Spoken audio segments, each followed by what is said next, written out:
Hi, Weather Underground blogger Levi Cowan here, and you've clicked onto the Tropical Tidbit for Friday, June 19th.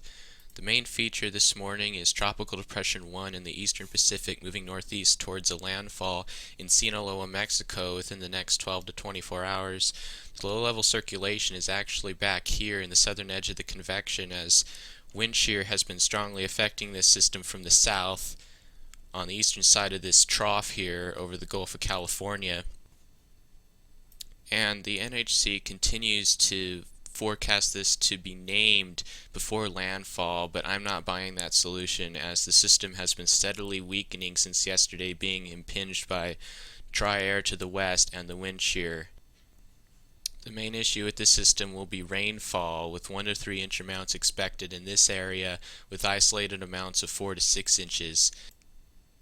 The two systems in the western Pacific, Tropical Storm Linfa and Invest 93 West, continue to fight and duke it out here. There's a lot of things going on. You've got a trough, upper trough right here, punching in dry air to the north of both of these systems, and that should keep Linfa at tropical storm intensity at maximum as it moves between China and Taiwan here. That's the latest forecast track, and the main issue for these guys will be rain, especially along the mountainous areas of Taiwan. Invest 93 West here looks like it's getting just totally overwhelmed by the dry air, and it should probably dissipate as it moves along this frontal boundary slowly over the next few days. In the Atlantic, look at how quiet it is. Very beautiful weather across this entire area here.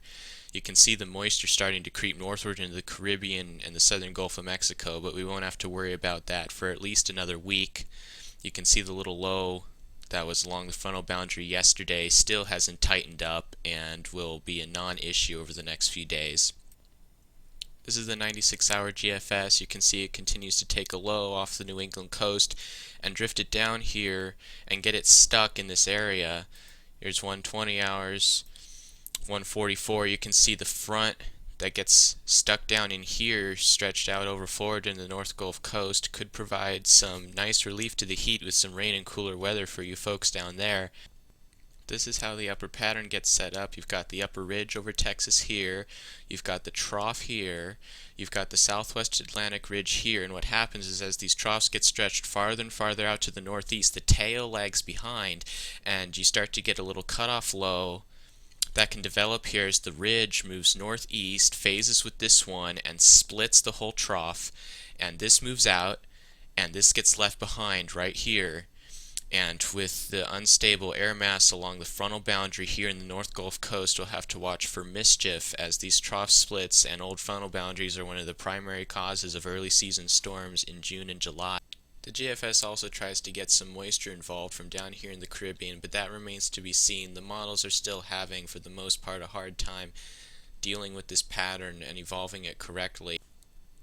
In 10 to 15 days, you can see the GFS moves all this moisture northward and gets it into the Gulf of Mexico, and this is the area I've been talking about for a long time now, and this area will have to be watched as the MJO pulse continues to hover around this entire region, bringing upward motion and moisture into this area, and we'll have to watch to see if something tries to develop before the end of the month or in early July. That's it for now. Thanks for watching and have a great day.